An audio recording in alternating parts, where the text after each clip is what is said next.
तो आज सुनते हैं कार्तिक मास की महात्म्य छठा अध्याय की कथा। तो एक बार बोलिए प्रेम से विष्णु भगवान की जय, लक्ष्मी माता की जय, राधे कृष्ण भगवान की जय। जिसके सुनने से सब पाप नाश हो जाए। कार्तिक महात्म्य का छठा अध्याय। नारद जी बोले, जब 2 घड़ी रात बाकी रहे तब तुलसी की मृतिका वस्त्र और कलश लेकर जलाशय पर जाए। कार्तिक में जहाँ कहीं भी प्रत्येक जलाशय के जल में स्नान करना चाहिए। गर्म जल की अपेक्षा ठंडे जल में स्नान करने से 10 गुना पुण्य होता है। उससे 100 गुना पुण्य 12 कुएं के जल में स्नान करने से होता है। उसके अधिक पुण्य बाबरी में और उससे भी अधिक पुण्य पोखर में स्नान करने से होता है। उससे 10 गुना झरनों में और उससे भी अधिक पुण्य कार्तिक में नदी स्नान करने से होता है। उससे भी 10 गुना पुण्य वहाँ होता है जहाँ 2 नदियाँ का संगम हो। और यदि कहीं 3 नदियाँ का संगम हो तो यदि कहीं 3 नदियाँ का संगम हो तब तो पुण्य की कोई सीमा ही नहीं। स्नान करने से पहले भगवान का ध्यान करके स्नानार्थ संकल्प करना चाहिए। फिर तीर्थ में उपस्थित देवताओं को क्रमशः अर्घ आचमनीय आदि देना चाहिए। अर्घ मंत्र इस प्रकार है। हे कमलनाथ आपको नमस्कार है। हे जलाशय भगवान आपको प्रणाम है। हे ऋषिकेश आपको नमस्कार है। मेरे दिए अर्घ को आप ग्रहण करें। वैकुंठ प्रयाग तथा बद्री का श्रम में जहाँ कहीं आप भगवान विष्णु गए हैं वहाँ उन्होंने 3 प्रकार से अपना पांव रखा था। वहाँ पर ऋषि वेद यज्ञों सहित सभी देवता मेरी रक्षा करते रहे। हे जनार्दन, हे दामोदर, हे देवेश, आपको प्रसन्न करने हेतु मैं कार्तिक मास में विधि विधान से ब्रह्म मुहूर्त में स्नान कर रहा हूँ। आपकी कृपा से मेरे सभी पाप का नाश हो। हे प्रभु, कार्तिक मास में व्रत तथा विधि पूर्वक स्नान करने वाला मैं अर्घ देता हूँ। आप राधिका सहित ग्रहण करें। हे कृष्ण, हे बलशाली राक्षसों का संहार करने वाला भगवान, हे पापों का नाश करने वाला कार्तिक मास मैं प्रतिदिन दिए हुए मेरे इस अर्घ द्वारा कार्तिक स्नान का व्रत करने वाला फल मुझे प्राप्त हो। तत्पश्चात विष्णु, शिव तथा सूर्य के ध्यान करके जल में प्रवेश कर नाभि के बराबर जल में खड़े होकर विधि पूर्वक स्नान करना चाहिए। गृहस्थी को तिल और आंवले को चूर्ण लगाकर तथा विधवा स्त्री व यति को तुलसी की जड़ की मिट्टी लगाकर स्नान करना चाहिए। 7वीं अमावस्या, 9वीं, त्रयोदशी, द्वितीया, 10वीं आदि तिथियों को आंवला तथा तिल से स्नान करना वर्जित है। स्नान करते हुए निम्न शब्द का उच्चारण करना चाहिए। जिस भक्ति भाव से भगवान ने देवताओं के कार्य के लिए 3 प्रकार का रूप धारण किया था, वही पापों का नाश करने वाले भगवान विष्णु अपनी कृपा से मुझे पवित्र बनाए। जो अनुमृत से भगवान विष्णु ज्ञाता से कार्तिक व्रत करता है उसकी इंद्रादि सभी देवता रक्षा करते हैं। इसीलिए वह मुझको पवित्र करे। जीवो रहस्य तथा यजो सहित वेदों के मंत्र कश्यप आदि ऋषि इंद्रादि देवता मुझे पवित्र करे। अदिति आदि सभी नारिया यज्ञ सिद्धि सर्प और समस्त औषधिया वो तीनों लोकों में पराव मुझे पवित्र करे। इस प्रकार कहकर स्नान करने के बाद मनुष्य को हाथ में प्रवृत्ति धारण करके देव ऋषि मनुष्यों तथा पितरों का विधि पूर्वक तर्पण करना चाहिए। तर्पण करते समय तर्पण में जितने तिल रहते हैं उतने वर्ष पर्यंत वर्ती के 3 गण स्वर्ग में वास करते हैं। उसके बाद व्रती को जल से निकालकर शुद्ध वस्त्र धारण करने चाहिए। सभी तीर्थों के सारे कार्यों से निवृत्त होकर पुनः भगवान विष्णु का पूजन करना चाहिए। सभी तीर्थों के सारे देवताओं का स्मरण करके भक्ति पूर्वक सावधान होकर चंदन, फूल और फलों के साथ भगवान विष्णु को फिर से अर्घ्य देना चाहिए। अर्घ्य के मंत्र का अर्थ इस प्रकार है। मैंने पवित्र कार्तिक मास में स्नान किया है। हे विष्णु, राधा के साथ आप मेरे दिव्य अर्घ्य को ग्रहण करें। तत्पश्चात चंदन, फूल और तांबूल आदि से देव पाठी ब्राह्मणों का श्रद्धा पूर्वक पूजन करे और बारंबार नमस्कार करे। ब्राह्मणों के दाएं पांव में तीर्थों का वास होता है, मुंह में वेदों और समस्त अंगों में देवताओं का वास होता है। अपने कल्याण की इच्छा रखने वाले मनुष्यों को इनका न तो अपमान करना चाहिए और न ही इनका विरोध करना चाहिए। फिर एकाग्रचित्त होकर भगवान विष्णु की प्रिय तुलसी जी की पूजा करनी चाहिए। उनकी परिक्रमा करके उनको प्रणाम करना चाहिए। हे देवी, हे तुलसी, देवताओं ने भी प्राचीन काल से तुम्हारा निर्माण किया है और ऋषियों ने तुम्हारी पूजा की है। हे विष्णु प्रिय तुलसी, आपको नमस्कार है। आप मेरे समस्त पापों को नष्ट करो। इस प्रकार जो मनुष्य भक्ति पूर्वक कार्तिकेय व्रत का अनुष्ठान करते हैं वे संसार के सुखों का भोग करते हुए अंत में मोक्ष को प्राप्त करते हैं। छठा अध्याय संपूर्ण। तो एक बार बोलिए प्रेम से विष्णु भगवान की जय, लक्ष्मी माता की जय, राधे कृष्ण भगवान की जय। सुनते हैं कार्तिक मास में राम लक्ष्मण जी की कहानी। तो एक बार बोलिए प्रेम से श्री रामचंद्र भगवान की जय, सीता माता की जय। राम लक्ष्मण की कहानी।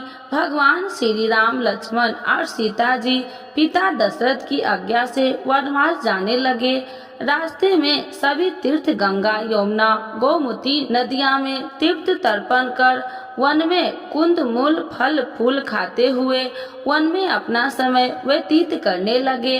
कार्तिक का महीना आया। एकम के दिन लक्ष्मण जी ने राम जी की आज्ञा से फल फूल लाकर माँ सीता को दिए। तब माता सीता ने 4 पत्तल परोसी। तब लक्ष्मण ने पूछा, भाभी माँ आप 3 हैं, फिर 4 में क्यों परसा? तब माता सीता बोली, 1 पत्तल गौ माता की है। राम जी लक्ष्मण जी गौ माता की पत्तल परोस दी। तब राम जी ने पूछा, सीता जी आपने खाना शुरू क्यों नहीं किया? तब सीता माँ बोली, मेरे तो राम कथा सुनने का नियम है। राम कथा सुनने के बाद ही मैं फल ग्रहण करूँगी। तब राम जी बोले, मुझे कथा सुना दो। लक्ष्मण जी बोले, मुझे कथा सुना दो। माँ सीता बोली, औरत की बात औरत सुने। आप मेरे पति हो, आप मेरे देवर हो, आपसे कैसे कहूँ? तब लक्ष्मण जी ने सोचा, इस जंगल में कौन औरत मिलेगी? तब लक्ष्मण जी ने अपनी माया से एक नगरी का निर्माण किया। उस नगरी में सब सुख सुविधा से युक्त थी। उस नगरी में सब चीजें सोने की थी, इसीलिए नगरी का नाम सोना नगरी रखा गया। सभी नगर वासियों को घमंड हो गया। उस नगरी में कोई गरीब नहीं। सीता जी कुएं पर पानी लेने गई और पनिहारनियों से राम राम किया तो कोई नहीं बोली। थोड़ी देर में एक छोटी कन्या आई। सीता जी से उससे राम राम बोली और कहा कि माई राम कथा सुनेगी क्या? तब वह बोली, मेरे तो घर पर काम है। सीता जी ने कहा, मेरे पति राम और देवर लक्ष्मण भूखे हैं।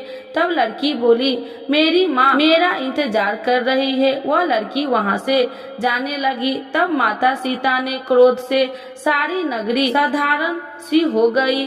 तब लड़की घर गई तो माँ बोली, बाई ये क्या हुआ? तब लड़की बोली, मेरे को तो पता नहीं, वहाँ पर एक साध्वी बैठी थी, मुझे राम कथा सुनने के लिए बोली, पर मैं तो कथा नहीं सुनती। यदि उसने कुछ किया हो तो पता नहीं। तब उसकी माँ ने उसको वापस जाकर कथा सुनने को कहा। लड़की ने वापस जाकर कथा सुनने से मना कर दी। तब उसकी बहू बोली, आपकी आज्ञा हो तो मैं कहानी सुनकर आती हूँ। जब बहू कुएं पर गई तो पानी भरे और खाली करे। तब सीता जी ने कहा, आपके घर पर कुछ काम नहीं है क्या? तब वह बोली, माता जी मैं तो सारा काम करके आई हूँ। तब माता सीता बोली, तू मुझे माँ कहकर बुलाई, यदि मुझे समय हो तो मेरी राम कहानी सुन लेगी? तब वह बोली, माता जी कहानी सुनाओ, मैं प्रेम से कहानी सुनूंगी। चंदन चौकी, मोतिया हार, राम कथा मोहे में सो आधार, राम कथा सुनाऊ, राम ने मनाऊ, राम कहे तो परवेश में जाऊं। सीता जी ने कहा, हे माई तूने मेरी मृत्यु लोक में मदद करी, भगवान मेरी स्वर्ग लोक में रक्षा करेंगे। सीता जी ने राम कथा सुनाई। बाई ने कथा सुनी, आओ राम बैठो राम, जल भर झाली लाई राम, केला री दातुन लाई राम, ठंडा जल भर लाई राम, डारो पधारो राम, जगलिए टोपी लड़ाई राम, कारा किंगारी लाई राम, स्वर्ण सिंहासन लाई राम, तापर आप बिराओ राम, झालर टिकारा लाई राम, शंख ध्वनि गढ़राऊ राम, ड्यूरे हीरे सोरे राम, निरखत मन मोहे राम, चरण शरण में लाए राम, शरण अपारी ले लियूं राम, माखन मिश्री ले आई राम, माखन मिश्री आरोग्य राम, दूध भर कटोरी लाई राम, मेवा चिरंगी परशुराम, खाती मीठी चाखू राम, चरखो परखो आरोग्यो राम, रुच रुच भोग लगाऊ राम, जो भावे सो लियो राम, जल भर झाली लियाए राम, अबे आचमन कर ले राम, रे श्याम गमछे ले आई राम, हाथ मुंह पोछ ले राम, पुष्प सो रोज बिछाऊ राम, अतिरिया छिड़काऊ राम, गेरलू डोरिये लगाऊ राम, सीता जी चरण दबाए राम, सुखबर सेज पोढ़े राम, हाजर पंखा डोलू राम, थामे राम महावे राम, रोम रोम राम ही राम, घट घट माय विराजे राम, मुख में तुलसी बोले राम, खाली मियाँ कहाई काम, जब बोले जब राम ही राम, बोले पंछी राम राम, पूर्ण होबे मंगल काम, राम कथा पूर्ण होई तो सीता जी ने कहा, हे भाई तूने मेरे राम कथा सुनी, मेरी सहायता की, राम जी लक्ष्मण जी को जियाया, भगवान मेरी भी रक्षा करेंगे, तुझे स्वर्ण के सुख मिलेगा। सीता माता ने उपहार स्वरूप अपने गले का हार दे दिया। जब वह घर गई तो उसके मटका सब सोने के हो गए। सासू जी ने कहा, ये सब तू कहाँ से लाई? मैं माँ सीता से राम कथा सुनी है, इसी का फल है। सासू जी ने कहा, प्रतिदिन राम कथा सुन आना। बाई को राम कथा सुनते बहुत दिन हो गए। तब उसने माता सीता से पूछा, इसका उद्यापन विधि बतलाओ। तब सीता जी ने कहा, 7 लड्डू लाना, 1 नारियल लाना, उसमें 7 भाग करना, 1 भाग मंदिर में चढ़ाना, जिसमें मंदिर बनवाने वाले जितना फल होता है, 1 भाग सरोवर के किनारे गाड़ देना, जिससे सरोवर खुदवाने वाले जितना फल होता है, भागवत गीता पर चढ़ाना, जिससे भागवत गीता पाठ करवाने वाले जितना फल होगा, 1 भाग तुलसी माता पर चढ़ाना, जिससे तुलसी विवाह जितना फल होगा, 1 भाग कुमारी कन्या को देवे, जिसमें कन्या विवाह जितना फल होगा, 1 भाग सूरज भगवान को चढ़ाना, जिससे 33 करोड़ देवी देवताओं को भोग लगाने जितना फल होगा। अब उसमें विधि पूर्वक उद्यापन कर दिया। माता सीता के पास आई। माता ने, मैंने तो विधि पूर्वक उद्यापन कर दिया, अब 7 दिन बाद वैकुंठ से विमान आएगा। 7 दिन पूरे हुए, विमान आया तो बहू ने कहा, सासू जी स्वर्ग से विमान आया है। तब सासू जी ने कहा, बहू तेरे ससुर जी को व मेरे को भी ले चल, मेरे माता पिता को ले चल, सारे कुटुंब परिवार को ले चल, अड़ोसी पड़ोसी को ले चलूं। बहू ने सबको बिठा लिया, पर विमान खाली था। थोड़ी देर में उसकी ननद आ, देखते ही देखते विमान भर गया। तब बहू ने कहा, माँ सीता नंद मैया को भी बिठा लो। पर माँ सीता ने कहा, इसमें कभी कोई धर्म पुण्य नहीं किया। तब बहू ने कहा, बाईसा आप पहले कार्तिक मास में राम लक्ष्मण की कथा सुनना, उसके बाद आपके लिए बैकुंठ से विमान आएगा। गांव के सारे लोग एकत्र हो गए और पूछने लगे कि बाई तूने ऐसा कौन सा धर्म पुण्य किया, गीता भागवत गीता के पाठ किए, हमें भी बतलाओ। तब बाई ने कहा मैंने तो माता सीता से प्रतिदिन राम कथा सुनी और नियम से उद्यापन किया। तब समस्त ग्रामीण राम कथा सुनने की जिद करने लगे। तब बाई राम कथा कहने लगी और सब नर नारी सुनने लगे। राम कथा संपूर्ण होते ही समस्त नगरी सोने की हो गई। बाई ने कहा जो कोई राम कथा सुनेगा उसको मेरे समान ही फल मिलेगा। सब राम लक्ष्मण जी की जय जयकार करने लगे और विमान स्वर्ग लोक में चला गया। सात स्वर्ग के दरवाजे खुल गए। पहले द्वार पर नाग देवता समस्त देवी देवता पुष्प वर्षा करने लगे। देवताओं ने पूछा कि तूने क्या पुण्य किया। तब उसने कहा मैंने तो राम लक्ष्मण जानकी की कहानी सुनी। तू समस्त देवताओं ने कहा वर मांग। तब उसने कहा मेरे तो सब सिद्धियां है, मुझे यह वर दो कि जो भी श्रद्धा व भक्ति से राम लक्ष्मण जानकी की कथा सुनेगा मेरे समान ही फल मिले। सभी देवताओं ने पुष्प वर्षा करते हुए तथा अस्तु कहा। चारों ओर राम राम की जय जयकार होने लगी। तो एक बार बोलिए प्रेम से श्री रामचंद्र भगवान की जय, सीता माता की जय। सुनते हैं तुलसी माता की चालीसा। यह चालीसा सुनने से होती है हर रोगों से मुक्ति, मिलती है सुख समृद्धि का आशीर्वाद। तो एक बार बोलिए प्रेम से विष्णु भगवान की जय, तुलसी माता की जय, भगवती माता की जय। श्री तुलसी महारानी करु विनय सिरनाय, जो मम हो संकट विकट दीजे मात नसाय। नमो नमो तुलसी महारानी, महिमा अमित न जाए बखानी।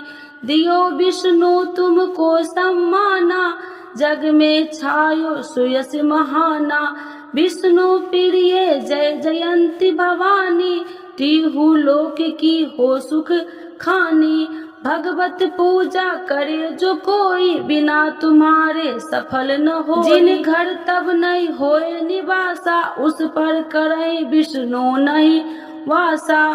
करे सदा जो तब नित्य सुमरन, ते ही के काज होए सब पूरन। कार्तिक मास महात्म्य तुम्हारा, जाको जानत सब संसारा। तब पूजन जो करे कुमारी, पावे सुंदर वर सुकुमारी। करे जो पूजा नित प्रति नारी, सुख संपत्ति से होए सुखारी।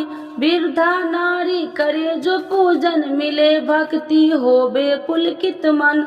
श्रद्धा से पूजे जो कोई, भव निधि से तर जावे सोई। कथा भागवत यज्ञ करावे, तुम बिन नहीं सफलता पावे। छायो तब प्रताप जग भारी, ध्यावत तुम्हि सकल चितधारी। तुम्हि मात यत्र तंत्र में, सकल काज सीधे होवे क्षण में। औषधि रूप आप हो माता, सब जग में तब यश विख्याता। देव ऋषि मुनि और तपधारी, करत सदा तब जय जयकारी। वेद पुराणन तब यश ज्ञाया, महिमा अगम पार नहीं पाया। नमो नमो जय सुख कारिणी, नमो नमो जय दुख निवारिणी। नमो नमो सुख संपत्ति देनी, नमो नमो अख काटन छेनी। नमो नमो भक्तन दुख हरनी, नमो नमो दुष्टन मद छेनी। नमो नमो भव पार उतारिणी, नमो नमो परलोक सुधारिणी। नमो नमो निज भक्तन उबारिणी, नमो नमो जन काज सवारिणी। नमो नमो जय कुमति नशावनी, नमो नमो सब सुख उपजावनी।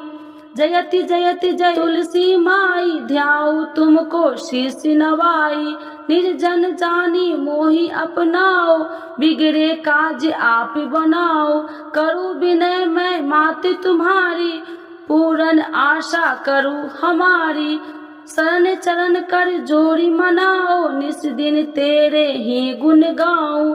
करहु मात यश अब मोह पर दाया, निर्मल होए सकल मम काया। मांगू मात यह वर दीजे, सकल मनोरथ पूरन कीजे।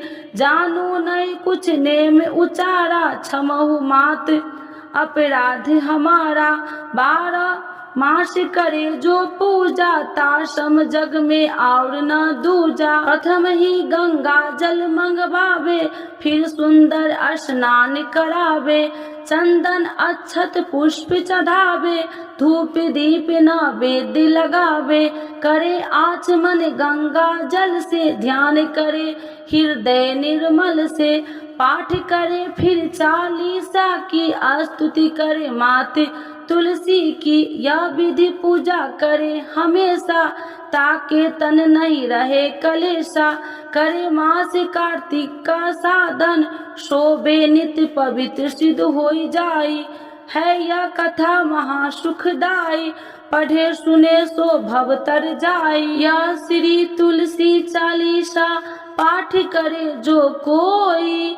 गोविंद सो फल पावही, जो मन इच्छा होई। तो एक बार बोलिए प्रेम से विष्णु भगवान की जय, तुलसी माता की जय, भगवती माता की जय, सर्व देवी देवताओं की जय।